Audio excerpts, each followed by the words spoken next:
আমরা মনে করি যে ব্যালট বাক্স তো ট্রান্সপারেন্ট হবে, স্বচ্ছ, এবং আমরা বলেছি, আমরা দাবি করেছি যে ব্যালট বাক্স প্রিজাইডিং অফিসারের ওখানে থাকবে না, ব্যালট বাক্স যেন এজেন্টদের সামনে প্রকাশ্য জায়গায় থাকে, যাতে এটা কেউ চাইলেও এটা ভরাতে না পারে।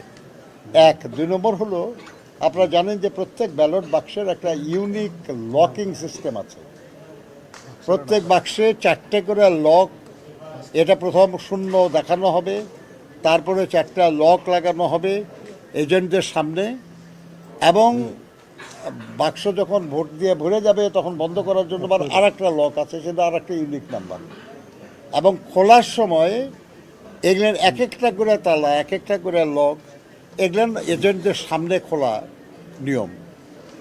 কাজে অন্য কেউ আর একটা বাক্সের মধ্যে ঢোকানো কিংবা সেটা ভরানোর সুযোগ কম, যদি না প্রিজাইডিং অফিসার থেকে আরম্ভ করে assistant presiding officer, polling officer, agent সবাই মিলে যদি একজোট হয় তাহলে শুধু সম্ভব, আর না হলে এটা সাধারণভাবে সম্ভব না।